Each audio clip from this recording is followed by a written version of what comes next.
Welcome to the final round of the battle for the title of Dragon Waifu. Stay tuned to find out who won. 7K Dreamer, please. Hi guys, today we'll be looking at Mythical with Emilia in Arena. I've only gotten her to level 42 and I think it's pretty good already, so we're just gonna check her out. I don't think I'll be getting any more. there's just no way. Okay, so we're gonna focus on her skills first. For this first match, she actually started off the match with her bottom skill. And her bottom skill deals 300% magic damage to all enemies, additional 100% per enemy on the field, that is 800% right there. And also has 50% additional crit rate and decreases buff duration, and also has chain attack. Now that is a lot of effects in one skill, and this is her top skill. It deals 300% to 4 enemies, exploits vulnerability, ignores 50% defense, and decreases awakening gauge by 5 if you activate her final exclusive item, which I don't have.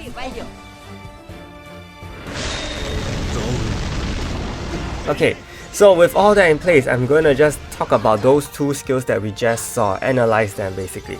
So the bottom skill, this skill is just, I'm really speechless. It's ridiculous. It's just so OP, it doesn't even make sense. Chain attack on a 5-man AoE, 800% on all enemies when they are still alive. It's just super insane, come on. Imagine this being the first skill which I just showed you guys. This could potentially wipe out the team, so it's very important now that you are equipped with Guardian Rings, because there are so many strong units on the field right now. So if they do an AoE attack from the start, your Willful Ring may not even be able to, sustain you for too long.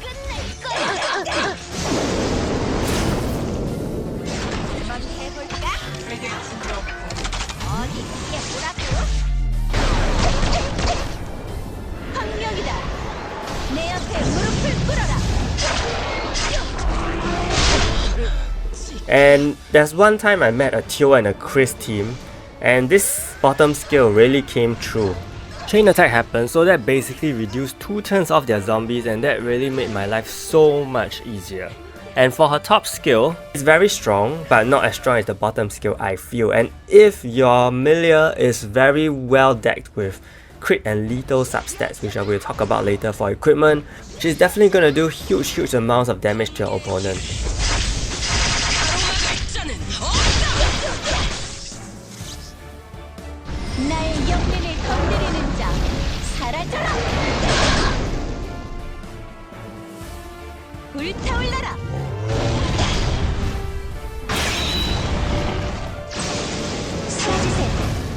So yeah, basically that's for her skills. We're gonna look at her passive now.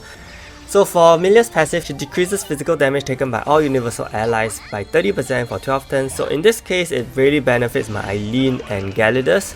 Okay, and she also revives with 50% HP, not 30%, 50%. Well, this opponent has no freeze resistance. Pretty interesting. And Emilia also decreases blind resist rate for all enemies to 20%. She does blind on her effect attack. Okay, and she also targets 2 targets on her basic attack. So her passive really buffs hybrid teams a lot and makes universal heroes who are already semi-tanky even more tanky. And my opponent just got fully electrified right there, so he really has no resistance. I don't know what's going on. Her revival just makes her even more annoying. Why does she get 50% revive when all other heroes get 30%? So obviously she's definitely a tier above everyone.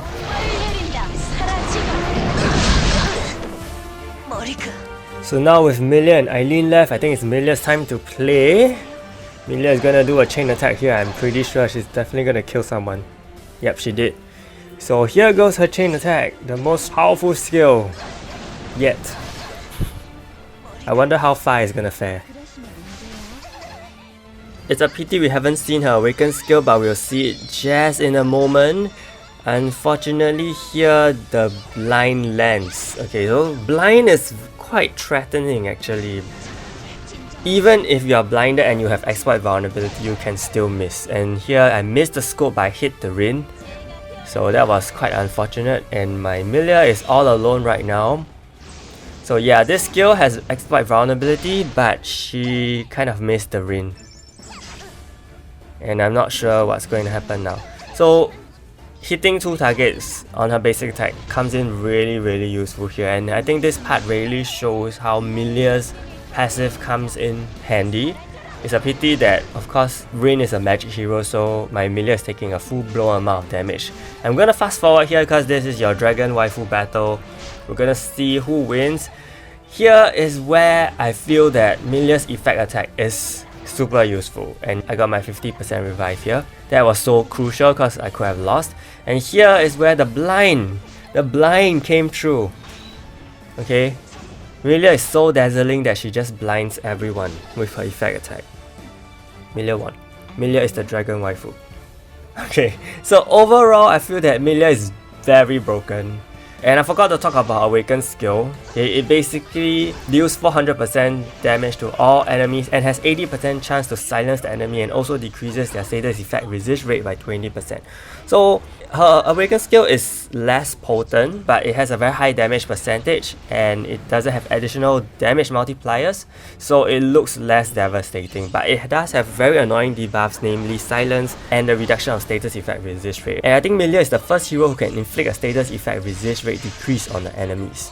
So if you just saw in the opening a while ago, she used her bottom skill, but I came to realize that using the bottom skill very early now is not very good because there's a lot of Guardian Ring protection going on. So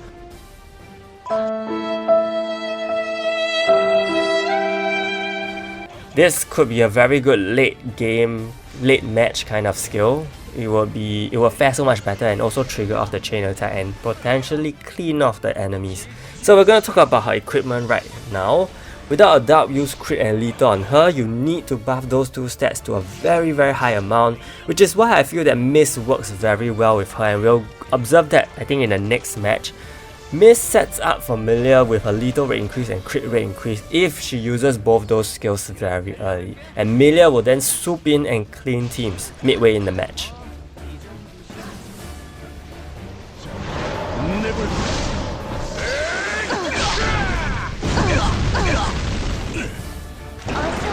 And here we have Battery trying to eliminate people.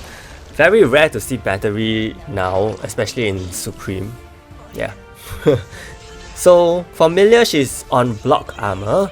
You will realize why top players are equipping both Gelidus and Emilia with block. The reason for this is because of Mist. Mist HP swap is actually the counter to 7 Knights of Old, and why do I say that? Because 7 Knights of Old have stats beyond normal.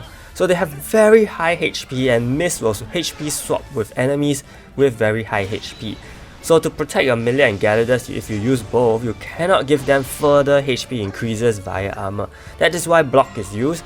And you also see some people giving HP accessory to Eileen for that reason, to boost her HP so that HP swap happens on Eileen. And yeah, and that's basically some little tips for you.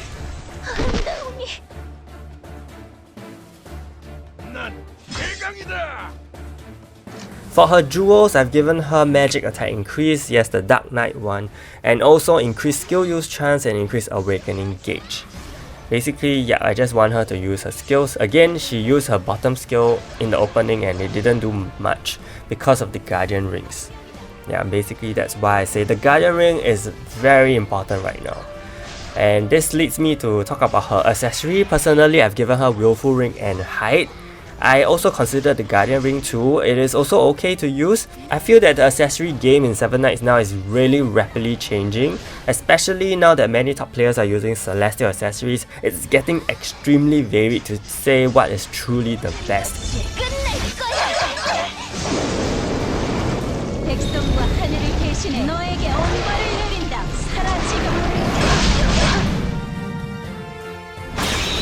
And I'm also starting to believe that the accessory that cleanses debuff every 3 turns, it is actually slowly becoming useful. Why do I say that? Because I kind of misunderstood its effect. It doesn't activate only when the debuff starts, it activates since the beginning of battle. So if you get hit with a debuff on turn 2 and then on turn 3 you cleanse it, it's super efficient that way. And over here you saw Emilia actually came through with the crit and lethal, and that's because my Mist actually casted her lethal rate increase and her awaken skill, which increases crit rate really early within the first 30 second to first 1 minute period.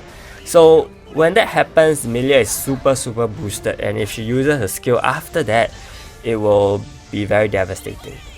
Okay, so I know I'm jumping quite a lot, so I'm sorry about that. But yeah, basically for the accessory game going on now, I think it's very hard to pinpoint what is truly good.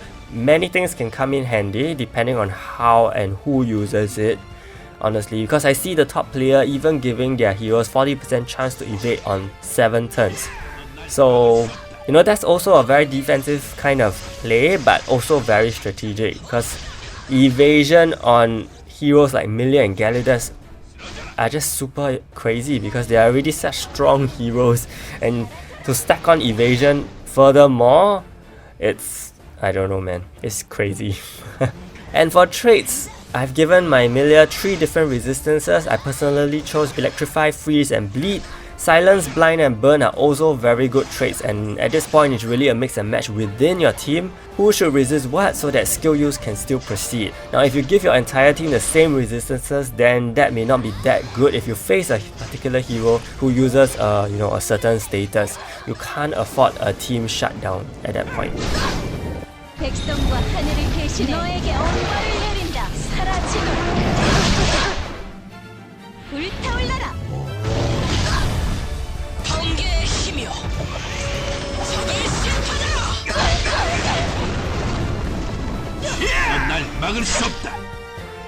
So how do you counter Emilia? Basically, I think magic teams could potentially make a comeback. You have already started seeing Rain Scold teams coming in. Scold is very useful. She increases lethal rate for all magic allies, so she's definitely gonna be a common face we're gonna see on the magic teams. And magic teams are definitely gonna come when Mythical Tara happens next update. And up to now, Orca is the only hero who seems to reduce damage from magic heroes, or is it magic damage? I can't really remember, but something along those lines. So will Orca be coming back as well? We don't know. So things are gonna change pretty fast, and we're gonna see a variety of teams, and I think this is kind of the way Arena should have been for a while. For a while it was quite stagnant, right? But from now on we are not too sure how that's gonna happen, because if more 7 Knights of O come in with their OP effects, then the arena is going to just be filled with 7 Knights of O, and I don't think that's very interesting. So it'll be very cool to see how they're going to create heroes to, check all these 7 Knights of O in future.